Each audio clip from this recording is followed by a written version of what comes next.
By the middle of July, most gardens look finished. The tomatoes are climbing, the beans are podding, the beds look full, and full feels like done. And that feeling, that quiet sense that the planting season is behind you, is rarely questioned. Most gardeners simply accept it. But there's a narrow window sitting inside that same month, one that has nothing to do with how full your garden looks. And once you see what that window actually is, you can't unsee it in your own backyard. Because this doesn't just explain a slow August. It explains why so many gardens go quiet in September, right when they could still be producing. And this is where the real problem begins. It's not a dramatic problem. Nobody's plants die because of it. Nothing wilts. Nothing browns overnight. Nothing announces itself. That's exactly why it's so easy to miss. The garden simply produces less than it could have, quietly, over the course of 2 months. And by the time anyone notices, the moment to do anything about it has already closed for the year. You don't get a warning sign for a window you didn't know existed. Most people think of a garden as having one season. You plant in spring, you tend through summer, and you harvest until things get tired and stop. It's a single arc, start to finish, and by July, it feels like you're already past the planting part of it.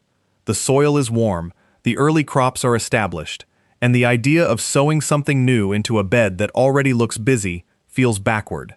So the July garden becomes a waiting game. Water it, weed it, watch it ripen, and start thinking about cleanup once the heat breaks. That's the surface version of how a garden works. It's not wrong, exactly. It's just incomplete in a way that costs people more than they realize.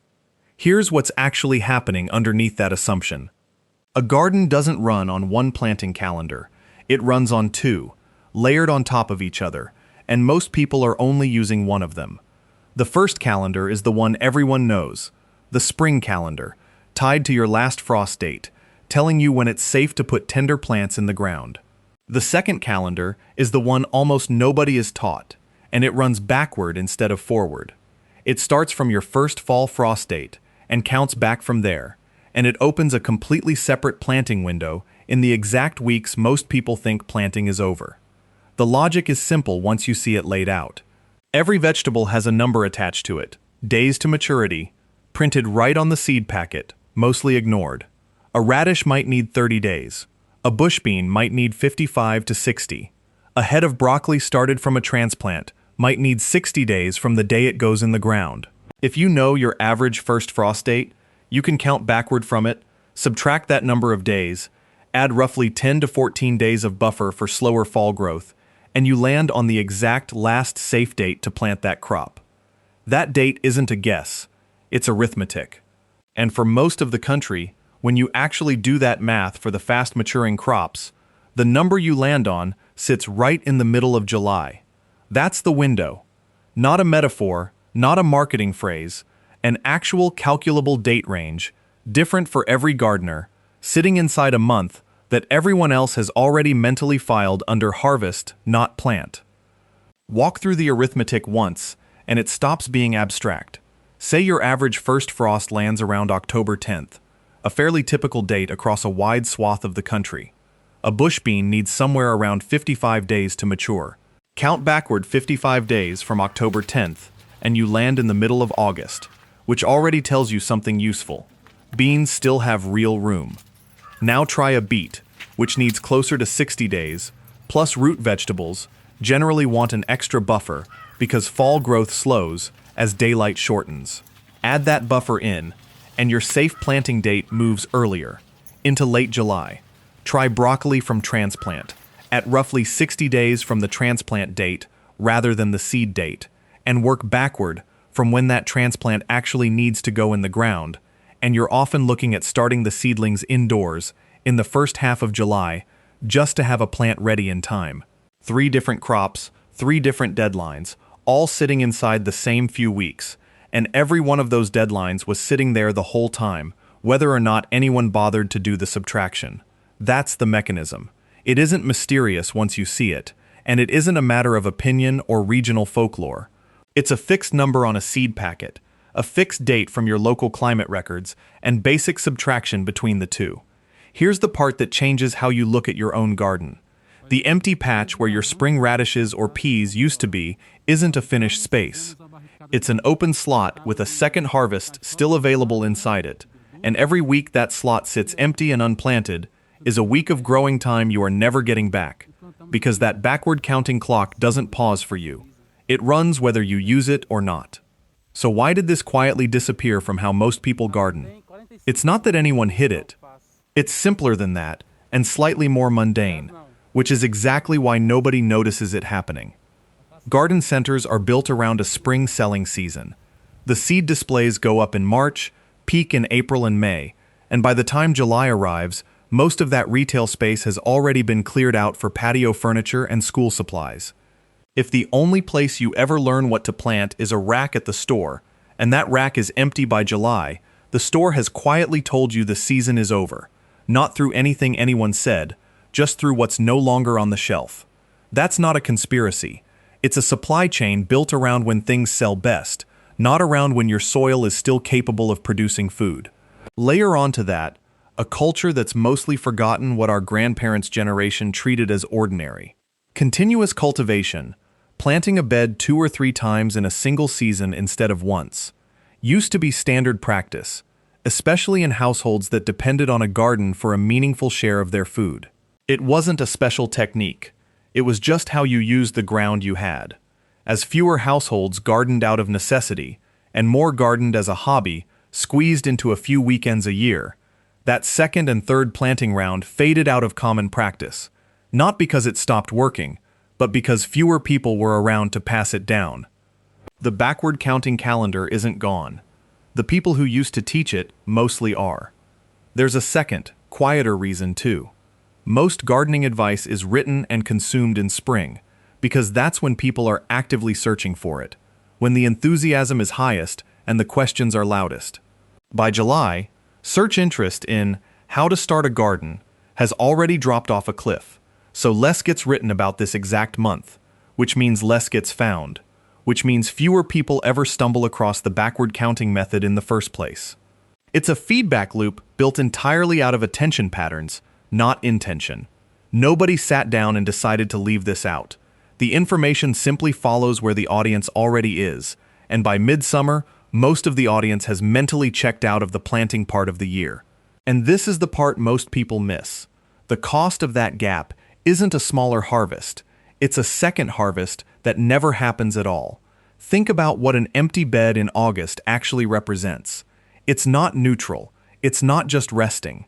Soil that isn't growing something is a resource sitting idle during exactly the stretch of the year when it's still warm enough and there's still enough daylight to finish a full crop of something fast, beans, greens, roots, before the cold arrives. A bed left empty from late July onward isn't waiting for next spring. It's losing 8 to 10 weeks of production that will never come back around, because next spring starts an entirely new calendar with its own window, not a continuation of this one.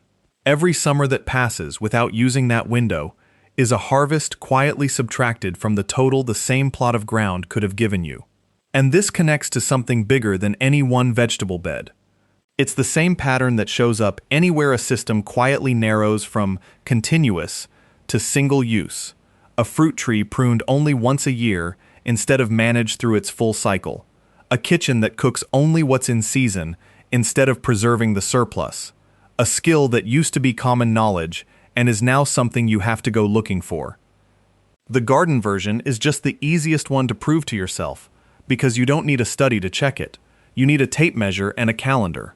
So here's how you actually use the window, sorted by what fits. Start with your frost date, because everything else depends on it. If you don't already know your average first fall frost date, look it up. Most regional extension offices and climate services publish it by zip code, and it takes under a minute to find. Write that date down. That single number is the anchor for every planting decision you make for the rest of the season. Once you have it, sort your options into 3 groups, because not everything you might want to plant actually fits. And the mistake most people make is treating still summer as one undifferentiated block of time when it's actually 3 separate windows closing at 3 separate speeds. The first group is the short season crops, anything with roughly 30 to 50 days to maturity. radishes, most lettuces, arugula, spinach, bush beans on the faster end, salad turnips. These are the most forgiving. If your first frost is still 8 or more weeks out, you have room, and you likely have room for more than one round of them before the season ends. This group can go in the ground right now. From seed, no transplant needed. The second group is the medium season crops, 60 to 75 days. Carrots, beets, Swiss chard, most kale, collards, bush beans on the slower end. These need to go in promptly, this week rather than sometime this month, because the math has less slack built into it. Miss the early part of July with this group, and you're gambling on a mild late fall to finish what the calendar says you shouldn't have started. The third group is the long season crops, 80 days and up. Broccoli, cabbage, cauliflower, kohlrabi, most Brussels sprouts. These almost never work started from seed, directly in the ground this late. The numbers don't leave enough runway, but they still fit the window if you start them differently. As transplants, either bought as small plants or started indoors a few weeks ahead, then moved into the garden once they've got some size on them. That shift, from seed to transplant, is often the difference between a crop that fits your remaining season and one that doesn't. That's the self-test. Look at your frost date. Look at what's actually empty in your beds right now. Match the number on the seed packet against the number of weeks you actually have left. If it fits, plant it today, not next weekend. The window doesn't wait for a convenient afternoon. Now, the mistakes, because even gardeners who know this window exists still lose it to a handful of avoidable habits. The first mistake is waiting for the weather to cool down before planting anything new. It feels intuitive. July is brutal. The soil is baking. Why would you sow seed into that? But most of these crops actually need warm soil to germinate quickly and reliably. Waiting for cooler weather doesn't protect the planting. It just delays it into a stretch where the backward counting clock has less room left to work with. The fix isn't to wait, it's to plant into the heat and manage the heat around the seedlings, consistent watering, and light shade cloth or the natural afternoon shade of a taller neighboring plant, just for the first couple of weeks until germination is done. The second mistake is direct sowing heat-sensitive seed with no protection at all and expecting spring-like results. Lettuce sown into full August sun will often bolt and turn bitter before it ever forms a usable head. The plant isn't broken, it's just responding to heat exactly as it's built to. A little afternoon shade and consistent moisture through germination solves most of this. The third mistake is planting into soil that's already been used once this season without giving it anything back. A bed that just finished a spring crop has had nutrients pulled out of it for months. Dropping new seed straight into that same depleted soil sets the second planting up to struggle from day one. A scoop of compost and a light, balanced fertilizer worked in before you sow costs you 10 minutes and meaningfully changes what that second round is able to produce. The fourth mistake, and this one is almost invisible because it looks like diligence rather than error, is treating every square foot of the garden the same way all season, watering on a fixed schedule instead of checking the soil, feeding once in spring and assuming that's enough for a bed that's about to support a second full crop. The plants that make it through a July sowing successfully are almost always the ones getting slightly more attention during germination than the established, mature plants around them need, because they're starting from nothing, in the hardest conditions of the year, with the least margin for neglect. The fifth mistake is the quiet one, assuming that if you missed the ideal early July date, there's no point trying at all. That's not quite true. The window has a soft edge, not a hard wall. Losing the first week or two of July mostly costs you your options at the slower end. The medium and long season crops get harder to justify, but the short season group stays viable well into late July and, in many regions, into early August. Missing the best part of the window is a real cost. It is not the same as missing all of it. Step back from the vegetable bed for a second, because the pattern here is bigger than any one crop list. This is what happens almost anywhere a piece of practical, generational knowledge stops being passed down directly and instead has to be reconstructed from scratch by each new person who takes it up. Nothing was hidden. Nothing was taken away on purpose. It just stopped being common.